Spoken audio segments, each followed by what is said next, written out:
Siapa tahu tak di belakang kita ni bau gapo lebak dah banyak tengok tak usah tengok ni ho. Ni. Lebak tengok nusuk dia tanung dah. Ya, assalamualaikum. Dah betul leh hari ni saya mai jalan di Pacu dah. Mai jalan di Pacu wasa sakut matang satu buah kayu, satu bau kayu rok. Dah. Tak usah tengok dah. Wah, gapo boleh makan dak tengok dekat ni. Ni di belakang kita ni. Dah. Siapa tahu tak bau gapo tengok ni. Rok. Mek tengok buah dia ni. Mek di bawah ni loh. Naik di sapa di atas nung tengok nu.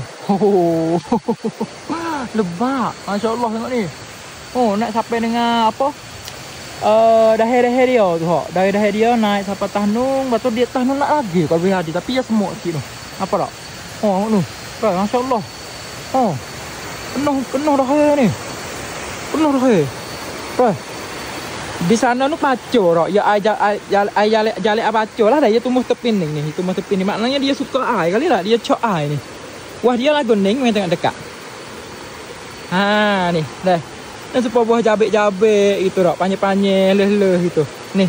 Comel ni ho. Ni siapa tahu buah gapotek. Dah. Ni. Dia tumbuh di apa? Di daher dia ni. Dah. Ni tengok ni. Molek-molek dia tumbuh ho. Dia apa? Jadi sedap tengok ho. Dah. Sini tengok noh, di atas nung. Tu di atas nung dah. Sangat lebak. Dah. Ni. Tapi dah. Saya dah tengok tu suka duk dengan bakar buah apa panggil makfai tu. Dah. Makfai kau bahasa Melayu buah apa tak ingat. Biasa buka dah dah. Makfai hak saya pergi buka hari tu dia nak ada warna merah tak? Dia ada warna merah dengan warna kuning. Hak saya pergi buka tapi buah dia nak besar dia ni. Tapi ni buah dia leh gitu. Dah.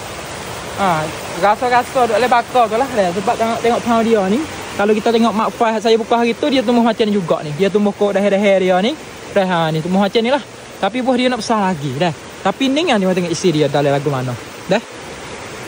Mai tengok isi dia lagu mana. Ni comel dah yang menyok ho. Tengok miak sap-sap sikit. Miak ni tak apa. Ni dah. Mai tengok isi dalam dia lagu mana dah. Saya pun tak tahu juga. Tak boleh makan tak tahulah. Tak berani nak terakai. Dah takut gigok lain. Dekat ni. Isi dia lah lagu mana. Perah juga dia. Isi dia lagu ni. Ada putih. Yang atas kali dah. Dia ada putih dah le. Dia ada putih dia.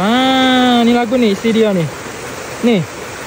Boleh makan tak? Siapa tahu tak? Dah. Saya yak betul ni saya tak tahu tak. Tak biasa jumpa lagu ni. Pakai di kawasan ni kalau kita tengok ni dah. Dia tengok dia pit ni. Bau ni dia apa hak apa panggil? Hak sakut mata. Sebab lain-lain tak ada buat. Tak ada faham mula lagi ha. Tak. Hak ni boleh ada tak faham dia ni. Dah. Tapi tak ada nampak bunga buah song. Tengok tak ada bahasa ni lah. Sepahau ni ada tepi air ni. Hak jadi dah. Jadi sedap tengok molek. Dah tengok nu. Dah. Siapa tahu tak? Siapa tahu? Komen mari dah. Nak tahu juga tu buah gapo boleh makan kedok dah. Boleh buat gapo tik. Dah. Okey, kat dia lebak ho. Suk di atas ni masya-Allah tengok tu. Dah. Lebak ho. Ni. Siapa tahu komen mari dah.